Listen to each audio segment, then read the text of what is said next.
আজি সংবাদমেলৰ বিষয়বস্তু গুৰুত্বপূৰ্ণ এক বিষয়বস্তু আমি লৈ আপোনালোকৰ আগত আগবাঢ়িছোঁ। আজি নিৰ্বাচন আয়োগে আমাৰ লোকসভা নিৰ্বাচনৰ দিন ঘোষণা কৰিলে। তাৰ কাৰণে আমি অতি আনন্দিত হৈছোঁ। নিৰ্বাচন আয়োগে এই দিন ঘোষণা কৰি এক সুন্দৰ বাতাবৰণৰ মাজত যাতে নিৰ্বাচন অনুষ্ঠিত হয় তাৰ কাৰণে আমি সকলোৱে প্ৰচেষ্টা কৰিম। 19 এপ্ৰিলৰ পৰা দেশত প্ৰথম পৰ্যায়ৰ নিৰ্বাচন আৰম্ভ হ'ব আৰু 4 জুনত নিৰ্বাচনী ফলাফল ঘোষণা কৰা হ'ব।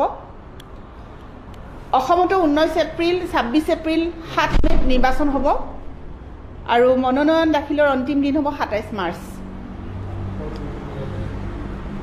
আমাৰ আম আদমি পাৰ্টিয়ে এইবাৰ সৰ্বভাৰততে মুঠ 22খন আসনত আমি প্ৰতিদ্বন্দ্বিতা কৰিবলৈ ওলাইছোঁ। তাৰ ভিতৰত অসমত 2খন আসনত আমি প্ৰতিদ্বন্দ্বিতা আগবঢ়াবলৈ লৈছোঁ আৰু সেই আসন দুখন হ'ল শোণিতপুৰ আৰু ডিব্ৰুগড়। শোণিতপুৰ আৰু ডিব্ৰুগড়ত ইতিমধ্যে আমাৰ নিৰ্বাচনী প্ৰচাৰ তুংগত আছে। এইবাৰ আমি উন্নয়ন আৰু প্ৰগতিৰ শ্লোগানেৰে আম আদমি পাৰ্টিয়ে সমগ্ৰ ভাৰততে আমি নিৰ্বাচনত অৱতীৰ্ণ হ'ম। যিহেতু আম আদমি পাৰ্টি সদায় উন্নয়নৰ ৰাজনীতিত বিশ্বাসী দল, গতিকে আমি উন্নয়ন আৰু প্ৰগতি আমাৰ মুখ্য লক্ষ্য। গতিকে এই নিৰ্বাচনত ডিব্ৰুগড় আৰু শোণিতপুৰ যি আমাৰ অসমৰ লোকসভা সমষ্টি আছে তাত আমি ক্ষিপ্ৰতাৰে আমাৰ কাম কাজ যুদ্ধৰ গতিত আগবাঢ়িছে। যে এই ক্ষেত্ৰত আমাৰ আম আদমি পাৰ্টিয়ে যি 22খন আসনত আমি সৰ্বভাৰততে প্ৰতিদ্বন্দ্বিতা কৰিবলৈ ওলাইছোঁ, সেই 22খন আসনৰ ভিতৰত পঞ্জাৱত 13খন, দিল্লীত 4খন, অসমত 2খন, গুজৰাটত 2খন আৰু হাৰিয়ানাত 1খন চিটত। গতিকে আমি ভাৰতবৰ্ষৰ ৰাইজ, অসমবাসীৰ ৰাইজক এটা কথাই আহ্বান জনাবলৈ বিচাৰোঁ যে এইবাৰ ভ্ৰষ্টাচাৰৰ বিৰুদ্ধে আৰু উন্নয়নৰ সপক্ষে ৰাইজে ভোটদান কৰিব বুলি আমি আশা কৰোঁ। যিহেতু ৰাইজ ভ্ৰষ্টাচাৰত অতিষ্ঠ হৈ গৈছে। আজি দেশত যথেষ্টখিনি ভ্ৰষ্টাচাৰ হোৱা আমি দেখিবলৈ পাইছোঁ। এক স্বৈৰতান্ত্ৰিক নীতিৰে বিজেপি দলে তেওঁলোকৰ শাসন কৰি অহা আমি প্ৰত্যক্ষ কৰিছোঁ আৰু তেওঁলোকে ইতিমধ্যে আপোনালোকে গম পায় যি ইলেক্টৰেল বণ্ডৰ যি কেলেংকাৰী আৰম্ভ হৈছে, সমগ্ৰ পৃথিৱীয়ে গম পাইছে যে ইলেক্টৰেল বণ্ডৰ কাৰণে আজি কিমান ডাঙৰ এটা স্কেম হৈছে। গতিকে এই দলটোৱে আজি বিভিন্ন ধৰণে বিভিন্ন কোম্পানীৰ পৰা তেওঁলোকে বন সংগ্ৰহ কৰিছে, ধন সংগ্ৰহ কৰিছে আৰু তেওঁলোকে তেওঁলোকৰ পুঁজি টনকিয়াল কৰিছে। যিখন চৰকাৰে সদায় দুৰ্নীতিৰ বিৰুদ্ধে সবল প্ৰতিবাদ কৰা বুলি তেওঁলোকে কয় যে দুৰ্নীতিৰ বিৰুদ্ধে তেওঁলোক পূৰ্ণ সহনশীল, সেই দলটোৱে কিন্তু আজি ইলেক্টৰেল বণ্ডৰ জৰিয়তে হেজাৰ হেজাৰ কোটি টকা তেওঁলোকে আহৰণ কৰিছে আৰু এই কথা মহামান্য আদালতে এই কথা প্ৰমাণ কৰি দিলে। গতিকে আমি এটা কথাই আহ্বান জনাম যে ৰাইজ, দুৰ্নীতি, ভ্ৰষ্টাচাৰ, কেলেংকাৰীৰে দপদপাই থকা বিজেপিৰ মজিয়াৰ যিসকল নেতা আছে সেই নেতাসকলৰ ভাষণত আপোনালোকে ভুল নাযাব। এইবাৰ আপোনালোকে জনতাৰ স্বাৰ্থত আৰু জনতাৰ কাৰণে উন্নয়ন তথা প্ৰগতিৰ ৰাজনীতি আম আদমি পাৰ্টিক আপোনালোকে ভোটদান কৰক। এয়া আমাৰ ৰাইজৰ প্ৰতি আহ্বান। আৰু এটা কথা যে অসমত আমি যি 2খন আসনত প্ৰতিদ্বন্দ্বিতা কৰিবলৈ লৈছোঁ, এই আসন 2খন শোণিতপুৰ আৰু ডিব্ৰুগড়। ইতিমধ্যে আমি যি বিৰোধী ঐক্যমঞ্চ অসমত গঠন হৈছিলে, এই বিৰোধী ঐক্যমঞ্চই কংগ্ৰেছ দলটোক এখন আসন গুৱাহাটীৰ সন্মানীয় লোকসভা সমষ্টি আমি এৰি দিছোঁ। আমাৰ প্ৰাৰ্থিত্ব আমি প্ৰত্যাহাৰ কৰিছোঁ আৰু তেওঁলোকক আমি আহ্বান জনাইছিলোঁ যে তেওঁলোকেও ডিব্ৰুগড় আৰু শোণিতপুৰত তেওঁলোকৰ প্ৰাৰ্থিত্ব প্ৰত্যাহাৰ কৰি তেওঁলোকে অসমৰ জনতাক সন্মান জনাওক। অসমৰ জনতাই বিচাৰিছিল যে বিৰোধী ঐক্যমঞ্চ একত্ৰিত হৈ নিৰ্বাচনত অৱতীৰ্ণ হোৱাটো। গতিকে আমি তেওঁলোকক ত্যাগ কি কয় সেই কথা তেওঁলোকক আমি বুজাই দিলোঁ।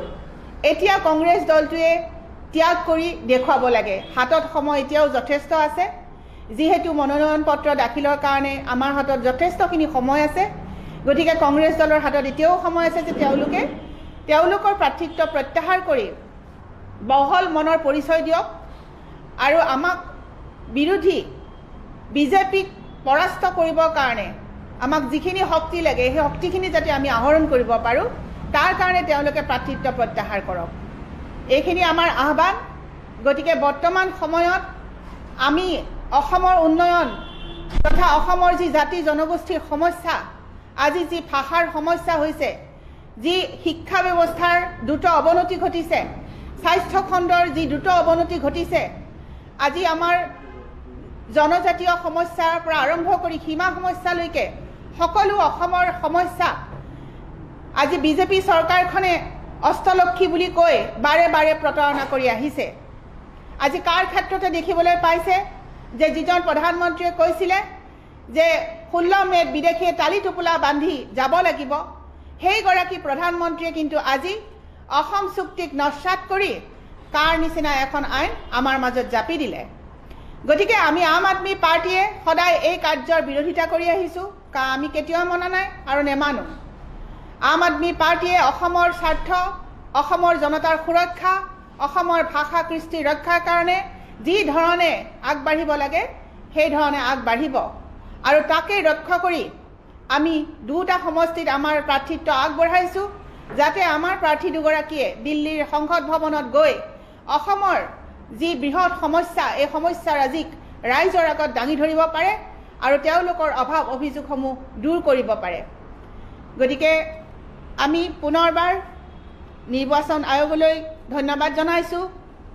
তেওঁলোকে 19 এপ্ৰিল আমাৰ ঠিক বিহুৰ পিছতে আমাৰ অসমত নিৰ্বাচন অনুষ্ঠিত হ'ব আৰু আমি আশা কৰোঁ যি সৰ্বভাৰততে আমি 22টা সিটত আমি প্ৰতিদ্বন্দ্বিতা আগবঢ়াইছোঁ, এই আটাইকেইটা সিটতে আমাক জনতাই আকুণ্ঠ সহযোগ কৰিব আৰু আমাক ভোট দি জয়যুক্ত কৰিব।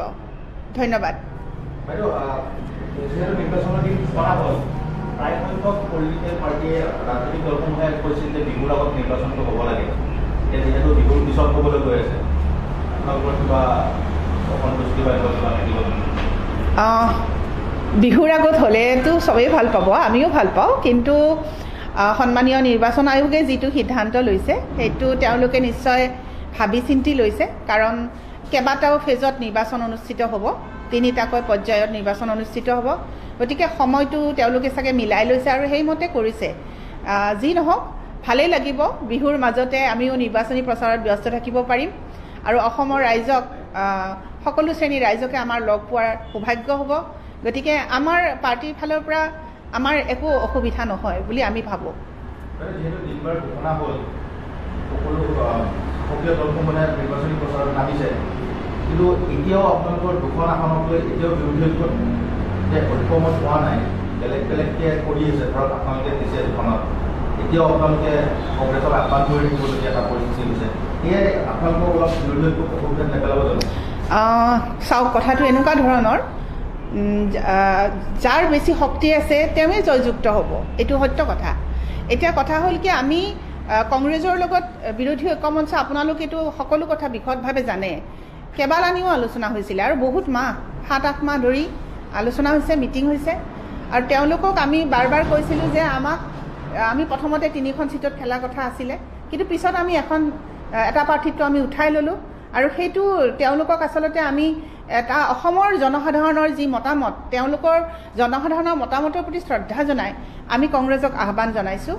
আৰু এতিয়াও সময় আছে, তেওঁলোকে উঠাই লওক। ডিব্ৰুগড়ৰ যিটো আসন, যিটো দলক তেওঁলোকে এৰি দিছে, সেই দলৰ প্ৰাৰ্থীগৰাকী এতিয়া বৰ্তমান এগৰাকী নিৰ্দলীয় প্ৰাৰ্থী হিচাপে তেওঁ অৱতীৰ্ণ হ'ব লাগিব, কাৰণ তেওঁলোকৰ দলীয় চিহ্ন নাই আৰু তেওঁলোক নিৰ্দলীয় হিচাপেই তেওঁলোকে অৱতীৰ্ণ হ'ব লাগিব।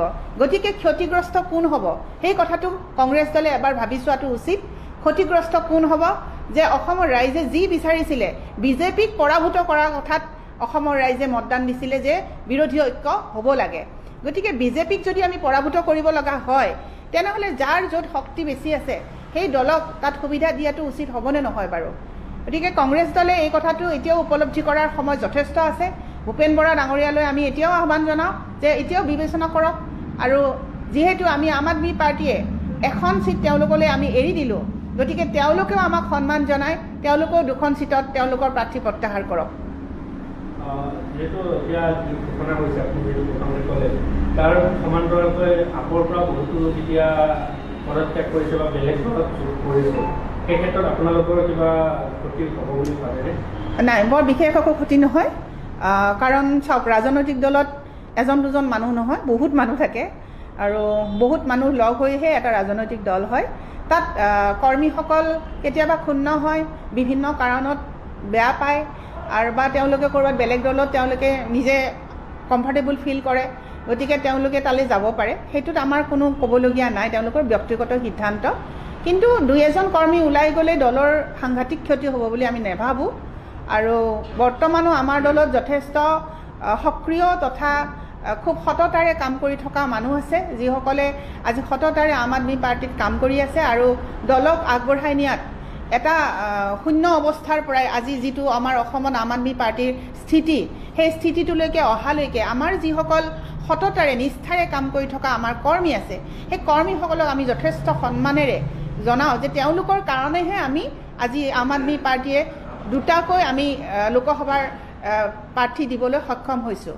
গতিকে আমাৰ একো ক্ষতি নহয়। কালি পৰহিলৈকে আমি দেখিছোঁ যুগল ডেকাই সংবাদ মাধ্যমত বিজেপিৰ বিৰুদ্ধে সৰব হৈ আছে, আৰু যোৱাকালি তেওঁ বিজেপিত যোগদান কৰিছে। কথাটো এনেকুৱা ধৰণৰ, জিতুল ডেকা ডাঙৰীয়া এগৰাকী ভাল নেতা। আমাৰ দলত থাকোঁতে তেখেতে যথেষ্ট কাম কৰিছে আৰু যথেষ্ট সক্ৰিয় নেতা আছিলে তেওঁ। তেওঁৰ প্ৰতি আমাৰ সদায় সদ্ভাৱ আছে। তেওঁ হয়তো ভাবিছে যে বিজেপিলৈ গ'লে তেওঁৰ বেছি ভাল হ'ব। বিজেপি যিহেতু পৃথিৱীৰ সৰ্ববৃহৎ ৰাজনৈতিক দল, গতিকে তেওঁ সেইকাৰণে বিজেপিলৈ গৈছে।